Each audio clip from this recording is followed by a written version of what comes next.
Hello students, welcome back again. तो previous lecture में हमने डिस्कशन किया था इमेज कितने इमेज बनते हैं जब दो मिरर के बीच में रखे जाते हैं। ठीक है, तो उसमें हमने दो मेथड बताया। पहला होता है क्रिस क्रॉस मेथड से हमने बताया, दूसरा होता है फार्मूला मेथड। सर्कुलर मेथड भी होता है, लेकिन उसका ही एक वर्जन ये बोला जाता है जो हमारा क्रिस क्रॉस मेथड होता है। तो सर्कुलर मेथड से हमने नहीं बताया। तो अभी ये दो मेथड सफिशियंट है, इतना आप कोई भी क्वेश्चन आएगा तो आप यहाँ से बना सकते हो। आगे हम लोग बढ़ते हैं। अब हमारा जो क्वेश्चन मतलब अगला टॉपिक है इमेज फॉर्मेशन से रिलेटेड। कोई भी इमेज किस तरीके से बनता है, इमेज का फॉर्मेशन कैसे बनता है, कैसे होता है, उनसे रिलेटेड चीज़ों के बारे में डिस्कशन करने के लिए हमको क्या करना पड़ेगा, पहले इनसे रिलेटेड टर्म्स को जानना पड़ेगा। तो जैसे मान लो हमने यहाँ पे लिखा हुआ है, पोल लिखा हुआ है, सेंटर ऑफ कर्वेचर है, रेडियस ऑफ कर्वेचर है, प्रिंसिपल एक्सिस अपर्चर और प्रिंसिपल फोकस। तो एक एक करके इन सभी चीज़ों के बारे में हम लोग जानते हैं। तो चलिए पहला हम लोग बात करते हैं। हमारा पहला टॉपिक है पोल क्या होता है। हम लोग अभी ये सारी चीज़ें हम लोग जैसे मान लो हमने मिरर बनाया, कनकेव लेंस बनाया, कनकेव मिरर बनाया। तो इस कनकेव मिरर में हमने क्या किया, एक लाइन ऐसे मान लो ड्रॉ कर दिया। तो ये जो पॉइंट होता है मिरर को दो पार्ट में, ये ऊपर वाला हिस्सा और नीचे वाला हिस्सा दोनों हाफ पॉइंट पे, जिस पॉइंट पे डिवाइड करता है, इसको हम क्या बोलते हैं, पोल बोलते हैं। तो मतलब आप पोल का डेफिनेशन ऐसे बोल सकते हो, सेंटर ऑफ मिरर बोल सकते हो। ठीक है, पोल को हम लोग क्या बोलेंगे, सेंटर ऑफ मिरर।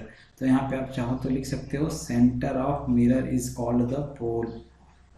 ठीक है, सेंटर ऑफ कर्वेचर क्या होता है, सेंटर ऑफ कर्वेचर में अगर मान लिया आप इस मिरर को ऐसे आप ऐसे डॉटेड करके एक सर्कुलर शेप में ये बनेगा। ठीक है, ऐसे ये सर्कुलर शेप में बनेगा। तो इस सर्कुलर शेप का या स्फीयर का जो भी सेंटर आएगा उसको सेंटर ऑफ कर्वेचर बोलते हैं।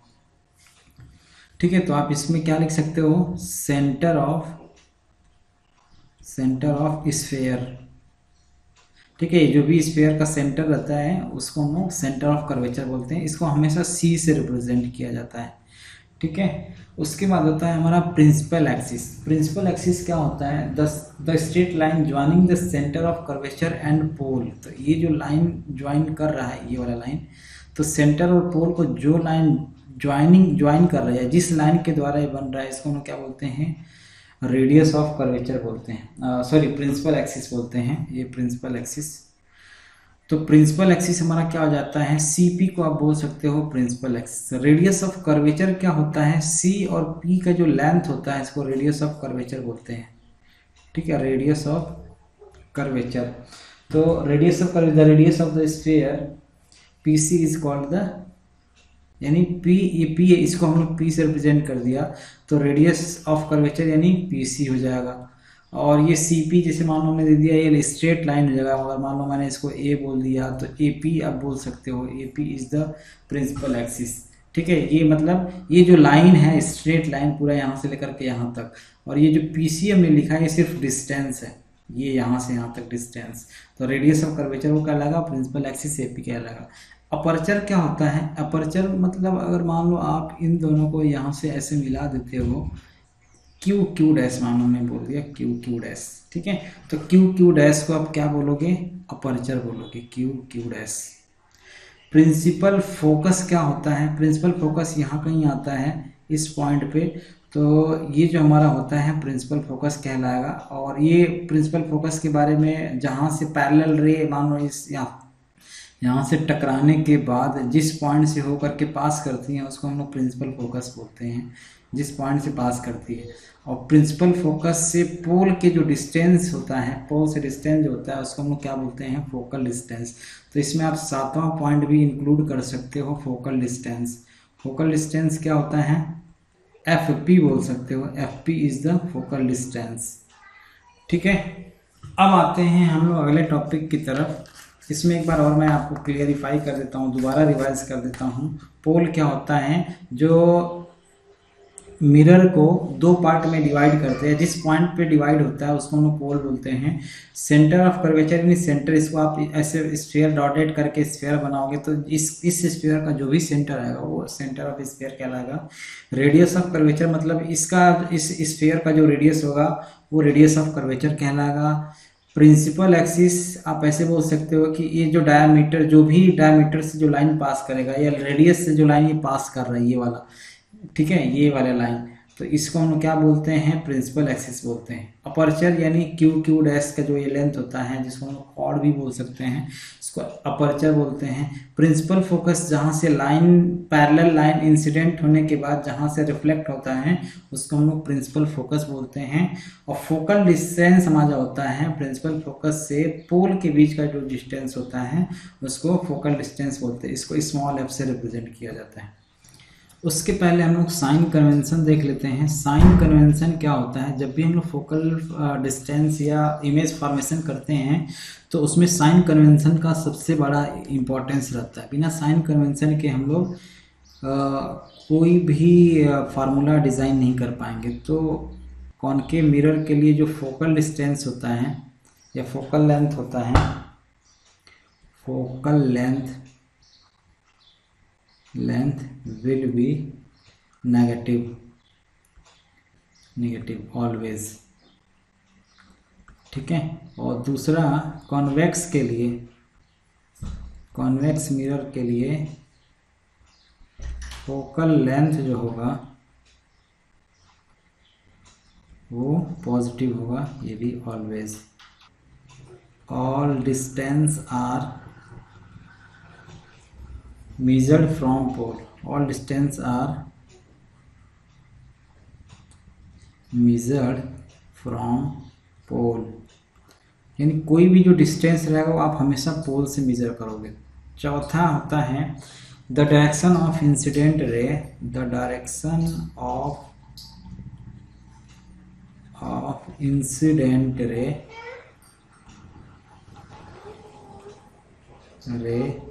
is taken as positive and any distance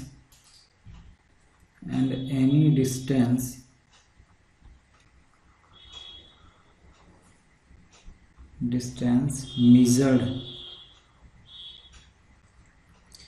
along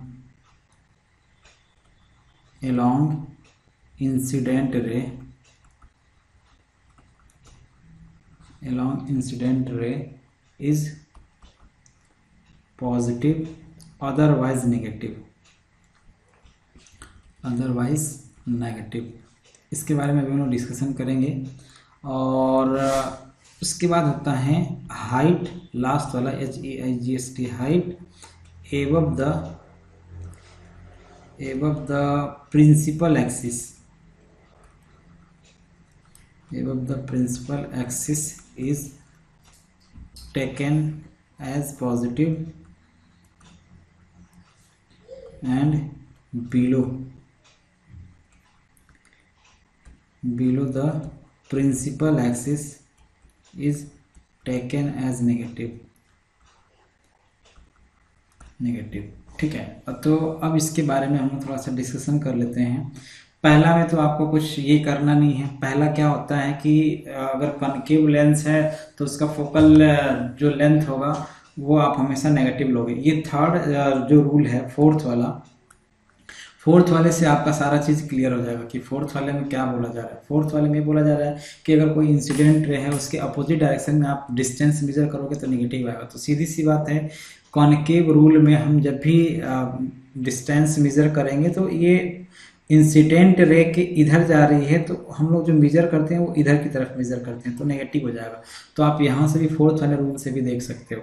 तो हमने बोला अगर नहीं भी कन्फ्यूजन है तो आप ऐसे ही यहाँ ध्यान दे दो कि कॉनकेव मिरर के लिए जो हमारा फोकल लेंथ होगा हमेशा नेगेटिव होगा, कॉनकेव के लिए फोकल लेंथ पॉजिटिव होगा, ठीक। दूसरी चीज़, अगर मान लेते हैं कोई मिरर है ऐसे, तो जो भी हम डिस्टेंस मेजर करेंगे, थर्ड वाले पॉइंट की बात कर रहा हूँ, ये पोल है, तो जो भी डिस्टेंस मेजर करोगे आप हमेशा इस पॉइंट से मेजर करो, ये पोल है, ये मतलब इसके लिए ये मतलब मिरर के लिए या लेंस के लिए जो भी हमारा पॉइंट मेजर किया जाएगा उसके लिए पोल ओरिजिन कहलाएगा। यहाँ से कोई भी डिस्टेंस आप मेजर करोगे, चाहे वो इधर की मेजर करना चाह रहे हो चाहे इधर मेजर करना चाह रहे हो, ठीक है। उसके बाद बोला जा रहा है कि जो फोर्थ पॉइंट है सबसे इंपॉर्टेंट कह सकते हो कि अगर मान लो इंसिडेंट रे इधर से आ रही है और डिस्टेंस आपको हमेशा पोल से लेना है, तो अगर इंसिडेंट रे इधर से आ रही है और डिस्टेंस आप इधर करो मेजर करोगे, कोई भी चाहे वो ऑब्जेक्ट का हो चाहे इमेज का हो, आप हमेशा नेगेटिव लोगे। और मान लो मिरर रेज इधर जा रही है और डिस्टेंस आपको इधर मेजर करना पड़ेगा, तो इसका मतलब ये होगा कि वो जो आप डिस्टेंस मेजर कर रहे हो इंसिडेंट रे की डायरेक्शन में मेजर कर रहे हो। तो इंसिडेंट रे की डायरेक्शन में मेजर करने का मतलब कोई भी डिस्टेंस पॉजिटिव लिया जाएगा और इंसिडेंट रे के अपोजिट डायरेक्शन में इधर हम लोग चलेंगे, पोल से ही हमको मेजर करना है, तो पोल से अपोजिट डायरेक्शन में चलेंगे तो जो भी डिस्टेंस मेजर करेंगे वो नेगेटिव आएगा।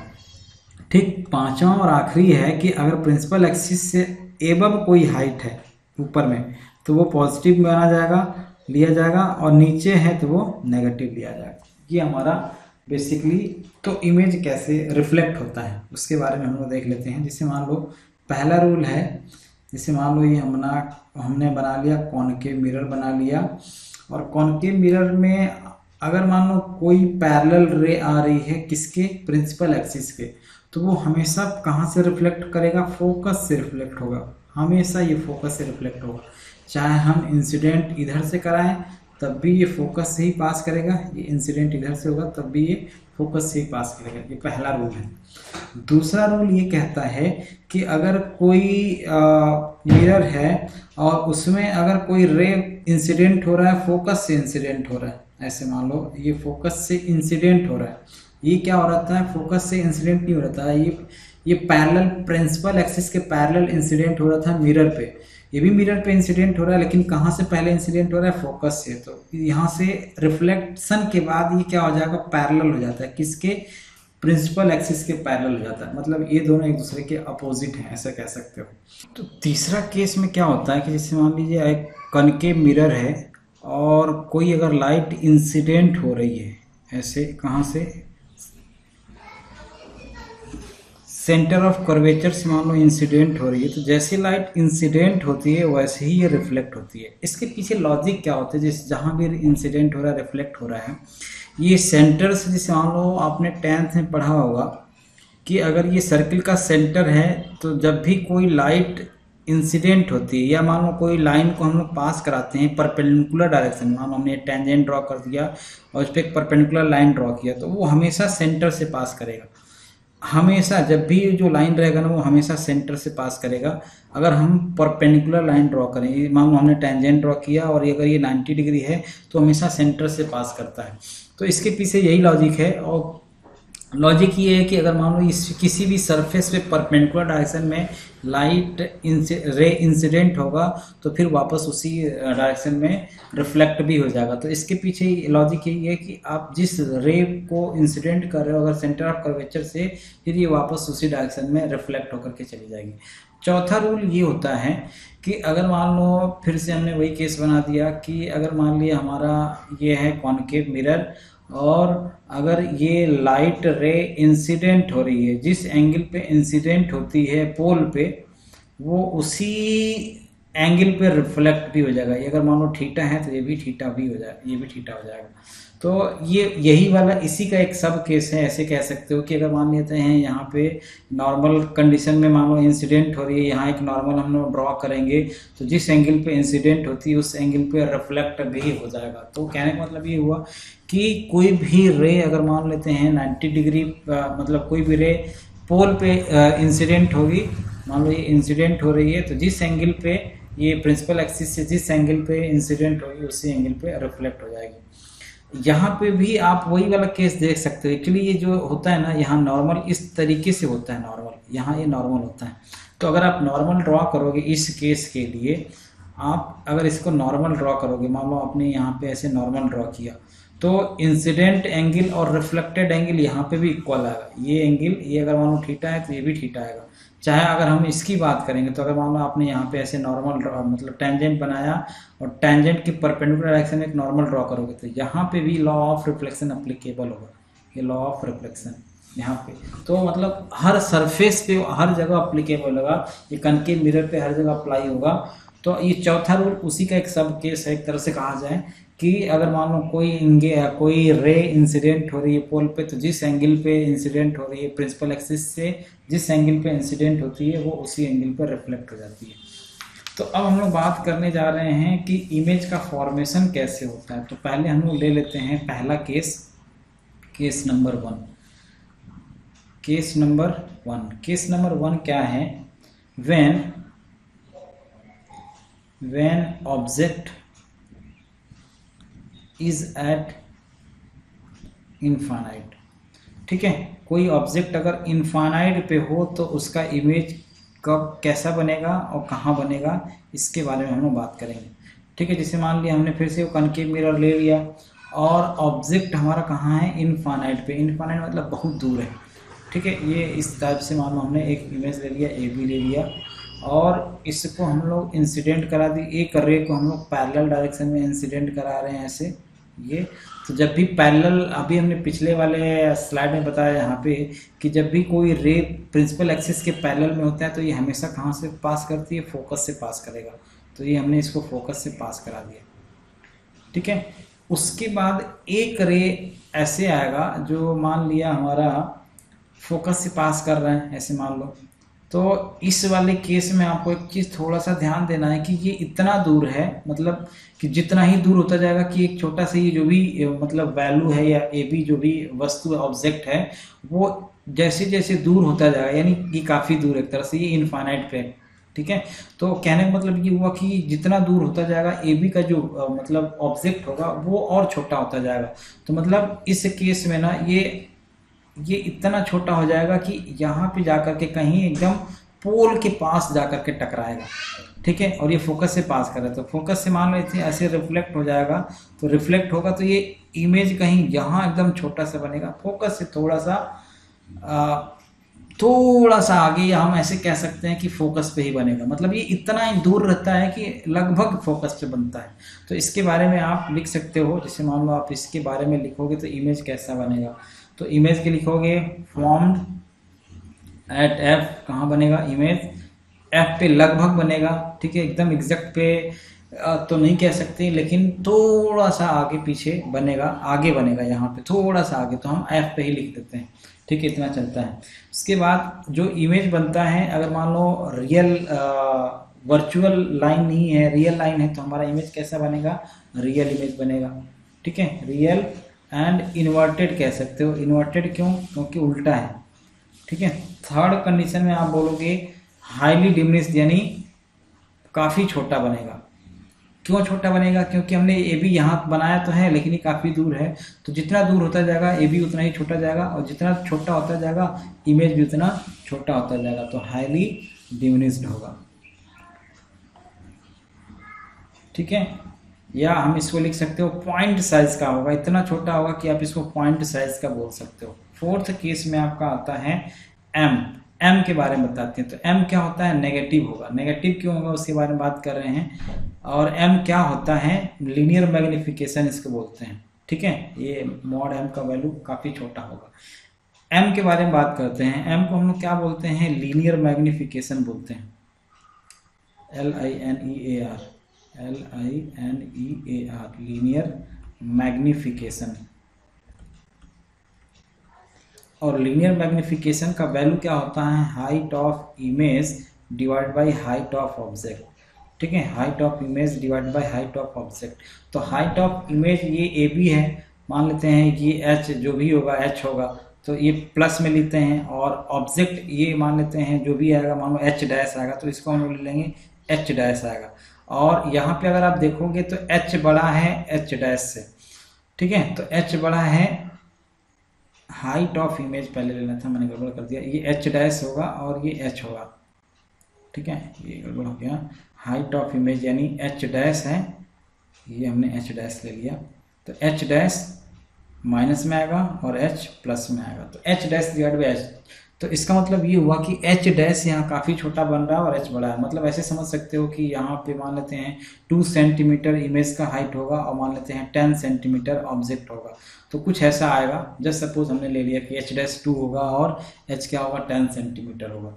तो अब यहाँ पे जो m आ रहा है वो क्या आएगा, नेगेटिव आएगा, ये हमने बताया है। और मॉड m क्या होता है, जो भी नेगेटिव वैल्यू होता है उसको पॉजिटिव ले लेना। तो पॉजिटिव वैल्यू अगर आप लोगे तो जैसे मान लो हमने यहाँ पे लिया तो इसका वैल्यू क्या आएगा -1/5। तो नेगेटिव को पॉजिटिव बनाने का मतलब क्या होगा, ये 1/5 आएगा। तो ये 1/5 तो हमने बस दिखाया है, लेकिन ये इतना छोटा इमेज है और ये ऑब्जेक्ट का मानो बहुत बड़ा है, तो इस हिसाब से इसका जो m का वैल्यू आएगा, मॉड m का वैल्यू वो 1 से बहुत छोटा होगा। ठीक है, तो इसलिए हमने लीनियर मैग्निफिकेशन के बारे में आप यहाँ पर बताया है कि m का जो वैल्यू होगा वो बहुत छोटा होगा। ठीक, अगला देते हैं केस 2 हमारा होता है। केस 2 के बारे में बात कर लेते हैं। केस 2 में आप लिखोगे व्हेन बिटवीन इनफाइनाइट एंड सी।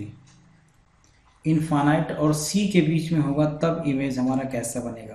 तो देखिए कुछ ऐसे बन जाएगा। ये हमारा कॉनकेव मिरर है और इधर कहीं इनफाइनाइट था हमारा, और इनफाइनाइट और सी के बीच में ये हमारा ए बी बन गया, और ये हमारा कहीं पॉइंट सी है, ये हमारा कहीं पॉइंट एफ है। तो ठीक है, अब इसका इमेज हम लोग बनाते हैं। एक लाइन ऐसे पैरेलल जाएगा, ये हमने पैरेलल इंसिडेंट करा दिया। अब पैरेलल लाइन जाएगा तो कहाँ से रिफ्लेक्ट होगा, एफ से रिफ्लेक्ट हो जाएगा, ये रिफ्लेक्ट हो रहा है। फिर एक रे को हम पास करा दे रहे हैं, कहाँ से, एफ से पास कराएंगे। ठीक है, तो एफ से जब पास कराएंगे तो ये जो हमारा इमेज बनेगा वो कहीं कहाँ बनेगा, यहाँ पे सी और एफ के बीच में बनेगा। ठीक है, ये ऐसे लगभग ये आपका बनेगा। इसको हमने ए डैश और ये बी डैश बोल दिया। ठीक है, ए डैश और बी डैश। तो अब इसके बारे में आप लिखोगे, पहला पॉइंट क्या लिखोगे, इमेज, यहाँ लिखोगे इमेज इज फॉर्म्ड बिटवीन, ये ऐड हटा देते हैं, इमेज इज फॉर्म्ड बिटवीन, कहाँ बन रहा है, बिटवीन सी एंड एफ, सी और एफ के बीच में बन रहा है। दूसरा चीज़ आप बोलोगे रियल बन रहा है। ठीक है, दिख ही रहा है। तीसरा चीज़ आप बोलोगे इन्वर्टेड है, इन्वर्टेड इमेज बन रहा है, उल्टा। और चौथा इमेज हमारा है छोटा बनेगा, जो भी ऑब्जेक्ट रहेगा उससे छोटा बनेगा, तो डिमिनिश्ड हमने बोल दिया।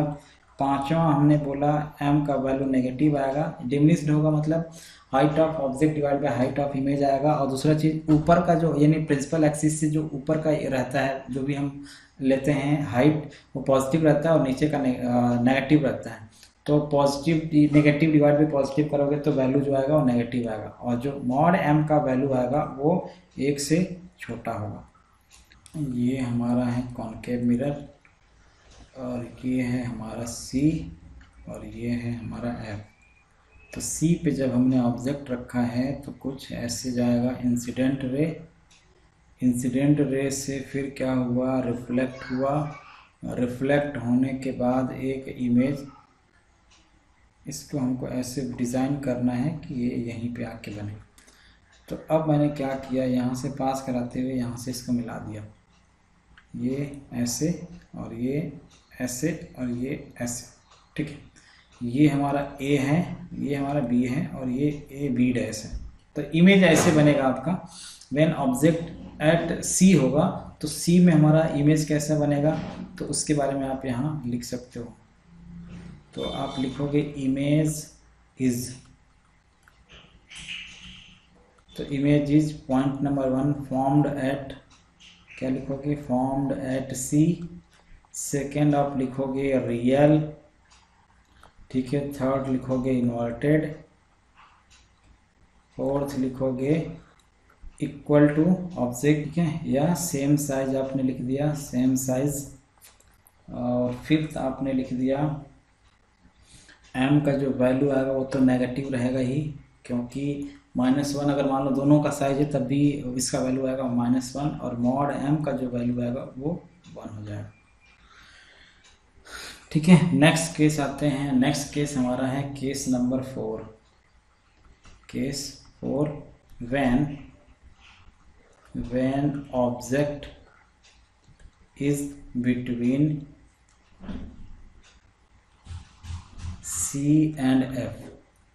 ठीक है, C और F के बीच में रहेगा तो हमारा इमेज कैसा बनेगा उसके बारे में देख लेते हैं। तो पहले हमने ये बना लिया एक कॉनकेव मिरर, फिर उसके बाद हमने यहाँ पे कहीं C बोला और ये कहीं F है। ठीक है। अच्छा, आप बोलोगे सर आपको कैसे पता चला कि ये इमेज ऐसी बनेगा? अगर ये सर्कुलर शेप में आप सारी चीज़ों को सही डिज़ाइन करोगे, सब चीज़ सही बनाओगे, तो अपने आप इमेज उसी तरीके से बनता चला जाएगा। तो C और F के बीच में हमने एक ऑब्जेक्ट रखा A और B। एक पैरेलल रे इंसिडेंट हुआ मिरर पे, रिफ्लेक्ट होगा कहाँ से? फोकस से। फिर हमने एक रे के इंसिडेंट कराया कहाँ से? फोकस से। और ये हमारा यहाँ कहीं मान लो इस पॉइंट पे हमारा कहीं बन रहा होगा ऐसे C पे, सॉरी इस पॉइंट पे हमारा कहीं इमेज बन रहा है, तो इसको हमने बोल दिया A डैश B डैश। ठीक है। तो अब इमेज के बारे में क्या लिखोगे? इमेज इज पहला form beyond C, beyond C C के बाहर बन रहा है। ठीक है। सेकंड रियल बन रहा है, दिख ही रहा है। थर्ड इन्वर्टेड है। ठीक है। फोर्थ एम नेगेटिव आएगा। और मॉड एम का अब इस केस में जो वैल्यू आएगा वो ग्रेटर देन 1 आएगा। ग्रेटर देन 1 आएगा क्योंकि जो साइज होगा, आप यहाँ पे 5th वाला पॉइंट लिख दे, वो इमेज कैसा होगा? इनलार्ज होगा। इनलार्ज किससे? ऑब्जेक्ट से। जैसे जैसे अब इधर इमेज बढ़ता जाएगा वैसे वैसे इमेज का साइज बढ़ता चला जाएगा, तो जो इमेज आएगा वो थोड़ा बड़ा आएगा। नेक्स्ट केस है हमारा केस 5। केस 5 में है व्हेन ऑब्जेक्ट, तो ये मान लिया हमारा कोई ऑब्जेक्ट कहाँ है? अब F पे है। ठीक। अब जब F पे होगा तो क्या होगा? ये इंसिडेंट हो जाएगा यहाँ से, तो इंसिडेंट होगा तो फिर ये कहाँ से रिफ्लेक्ट होगा? और रिफ्लेक्ट होकर के आएगा कुछ ऐसे यहाँ से, इंसिडेंट होगा यहाँ पे, इंसिडेंट होगा और ये फिर ये ऐसे रिफ्लेक्ट होगा। ठीक है। तो ये कहीं आपस में आ करके कहाँ जा कर के मिलेंगे? ये काफ़ी दूर कहीं जा कर के इनफाइनाइट पे या काफ़ी दूर जा कर के मिलेंगे यहाँ पे ऐसे। ठीक है। ये इस तरीके से ये वाला मान लेते हैं आपका, ये A डैश और B डैश, कुछ ऐसे ऑब्जेक्ट आपका बनेंगे। A डैश B डैश, ये A डैश होगा एक्चुअल में, ये A डैश है और ये B डैश है जब आप इसको आगे बढ़ाओगे तो। ठीक है। तो अब इसके इमेज के बारे में क्या लिखोगे? पहला आप लिखोगे image is formed at infinite, आप बोल सकते हो फॉर्म्ड एट, कहाँ बन रहा है? फॉर्म्ड एट इनफाइनाइट, या बहुत दूर बन रहा है।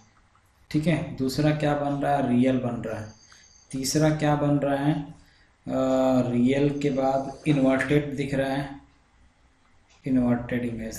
ठीक है। चौथा जो हमारा है हाईली मैग्नीफाइड बोल सकते हो, हाईली मैग्नीफाइड, हाईली मैग्नीफाइड। ठीक है। पांचवा बोलोगे m का वैल्यू तो नेगेटिव होगा ही क्योंकि एक ऊपर में है और एक नीचे में है, और जो मॉड m का जो वैल्यू आएगा वो बहुत बड़ा होगा 1 से। ठीक है। ये आएगा। और इसके बाद हमारा लास्ट जो केस आता है उसको हम लोग देख लेते हैं, लास्ट केस में क्या आएगा। ठीक है। Case number 6, object when object between F and P, F और P के बीच में अभी ऑब्जेक्ट। तो अब हमारा जो ऑब्जेक्ट है वो F और ये P पॉइंट होता है, ये वाला P पॉइंट है, तो F और P के बीच में हो गया। तो ये अगर मान लो हमने इसको बोल दिया ये A है और ये B है, तो इस केस में ये इंसिडेंट हुआ, रिफ्लेक्शन के बाद फिर से ये कहाँ से मिलेगा? F से ही पास करेगा, F से पास कर रहा है ऐसे। ठीक है। F से पास कर रहा है। फिर उसके बाद ये आपका इंसिडेंट होगा तो ये रिफ्लेक्ट होकर के कुछ ऐसे थोड़ा दूर चला जाता जाएगा। तो जब अगर हमको ये इमेज यहाँ नहीं मिल रहा है तो इसका मतलब ये हुआ कि अब ये कहाँ मिलेगा? पीछे कहीं इसको बढ़ाएंगे तो पीछे जा कर के मिलेगा। तो हमने क्या किया? इसको ऐसे डॉटेड करके आगे बढ़ाया, इसको भी ऐसे डॉटेड करके आगे बढ़ाया, ये देख।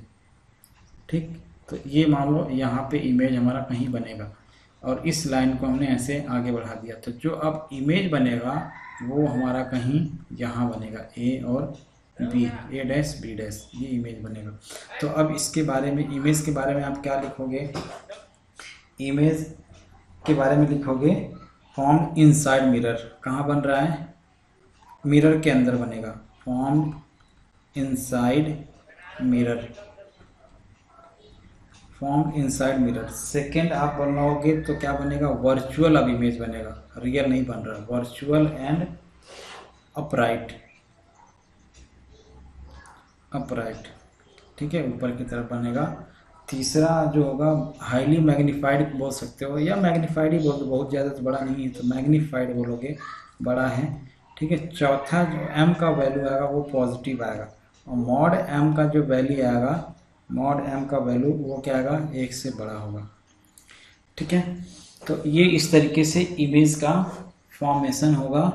और ये टोटल आपका 6 केस हैं, और इसमें अभी हमने सिर्फ किसका केस बताया, कॉनकेव मिरर का बताया। कॉन्वेक्स मिरर में सिर्फ 2 ही केस आते हैं, और वहाँ पे वो इजी है, इसमें कोई टेंशन नहीं है, बस उसमें 2 ही केस आता है। तो अगले लेक्चर में हम लोग देखेंगे कॉन्वेक्स मिरर के बारे में कि इमेज कैसे फॉर्म होता है, और उसके बाद लेंस रूल को, लेंस रूल या मिरर फार्मूला देखेंगे कि मिरर फार्मूला कैसे डिराइव किया जाता है। तो आज के लेक्चर में इतना ही, और अगर आपको अच्छा लगा तो प्लीज़ वीडियो को लाइक करिए, शेयर, सब्सक्राइब और कमेंट करिए, और अपने दोस्तों को भी बताइए, ठीक है। तब तक के लिए धन्यवाद, thank you and have a nice day.